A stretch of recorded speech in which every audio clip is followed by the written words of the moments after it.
Hello everybody once again. Yeah, that's another different video than usual, but we're just gonna roll with it. When you're watching this, it might be May 7th, hopefully. If not, it'll be around May. So that is the sinking of the Lusitania. So, of course, this is the, Mauritania. So today we're gonna be, making the, Lusitania out of cardboard, paper, and other stuff. So it's not gonna be the most accurate, of course, it's gonna be a little bit simplified.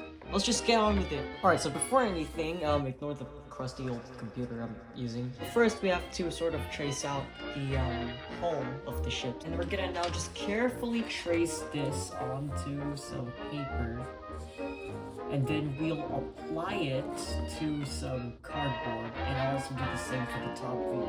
So the majority of the video will be in voiceover, in the time lapse like this, so prepare yourselves. So what you're seeing me do now is trace the hull onto some paper, and then I would cut out that paper and then glue it on the cardboard so I could cut it out like you see.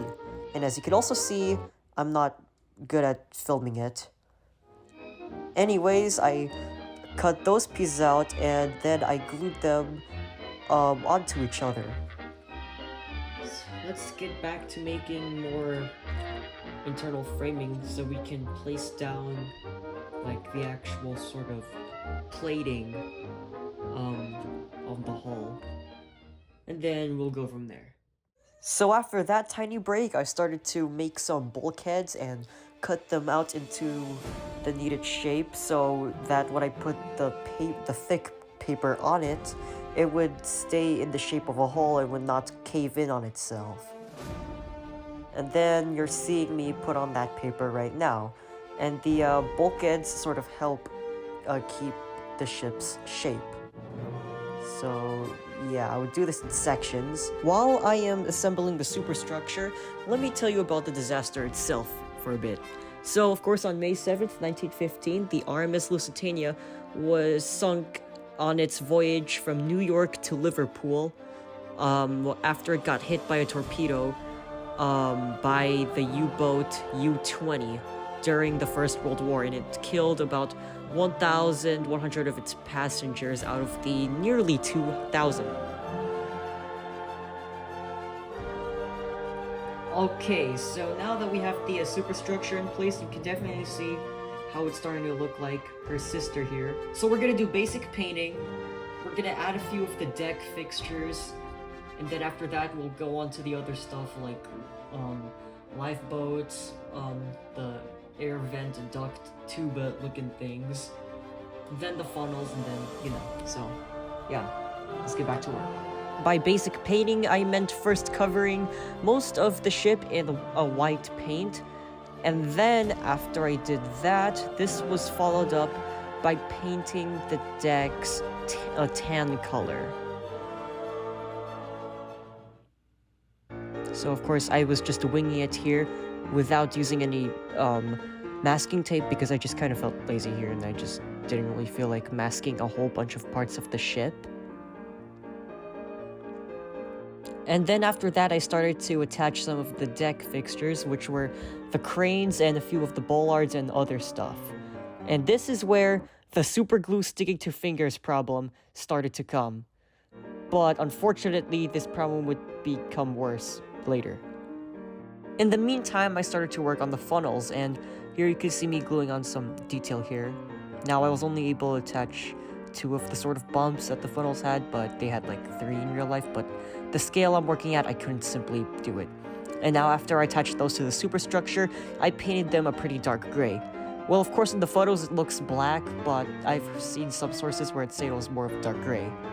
And then after that, in the meantime, I would paint the deck fixtures while I still had the paint out. So the bollards, the anchor, like placements and whatnot. And then after that, off camera, I did the skylights because they were way too small for me to do on camera, and I would paint these brown.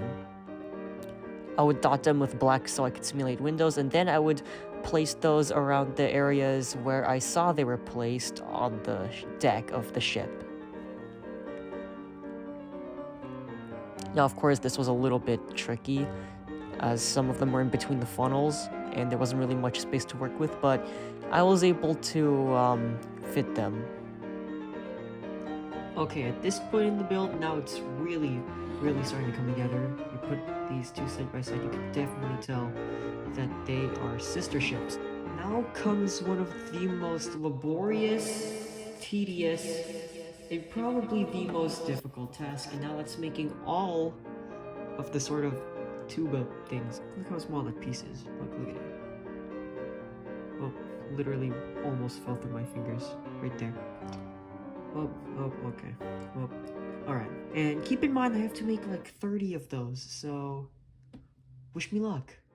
And so after making around 25 to 30 of those off camera and painting them, I started to very carefully attach them along the deck of the ship. And then after that, I proceeded to put on the davits of the lifeboats. And of course, by the end of her career, especially after the Titanic disaster, she had carried quite a bit more lifeboats than she did before, because you can see they're just dotted across the entire deck of the ship here. Now, I accidentally added 2 more than I was supposed to, so that's a little bit of a mistake on my part.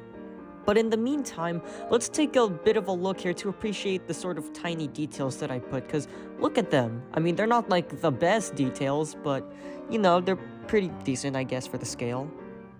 Alright, so I forgot to film it, but I was able to paint the sort of promenades and the portholes on the side, and yeah, right now it's looking pretty good. So now all I have to do is paint the actual hull, put the masts and the rigging, attach the propellers here, and then the anchors here on the sides of the hull, and then that'll be it for the Lusitania. So after all of that was said, I started to paint the hull, starting with the sort of stripe that went around the superstructure. And then, in the meantime, I decided to sort of roll out the masts using some epoxy putty, and as you can see, I have masked the hull so I could paint it all black, because the part that I masked is where the anti-fouling red would be. And now to remove the masking tape, which is always a satisfying part, and now we'll see if it did its job. And yeah, I kind of screwed up there, but you know, it could have been way worse, so we're just gonna carry on with it and see where we go. After that was done, I painted the anti-fouling red, which took a couple of coats. So I applied that all over the bottom, and then I attached the anchors and then the propellers, and then I painted those along with the places where the name of the ship would be. And of course I didn't capture it all on camera, but here's a closer look. Not the most accurate propellers, but it'll do. After that was finished, I started to attach the masts, which had dried, and I painted them a brown color. Now, it was easier said than done to keep them up straight, but we got there. Alright, so here is the Lusitania. Now, I could call it here and finish the build off, but I'm deciding that I'm going to add a little bit of extra detail by putting in some of the rigging, just like her sister here right beside her. So I'm gonna do that, and that'll be it for this build. So yeah, as a finishing step, I proceeded to add in some rigging to add a bit of extra detail. So you can see me attaching the Marconi wires right now, and honestly it was kind of harder said than done, but overall it wasn't actually too difficult. At least it wasn't as laborious as cutting out all those ventilators. So yeah, now it's time to move on to some of the beauty shots, I guess you could call it.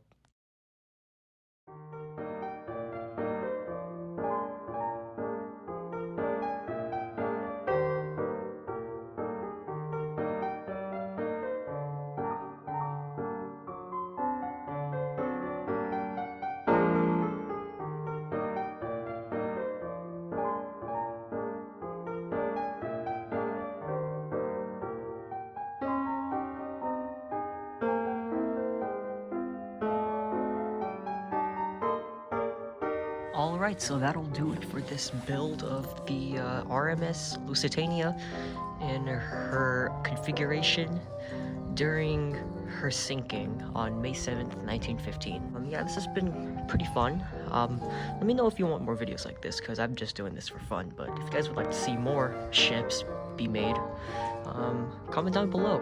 And as always, stay safe, and I'll see you next time.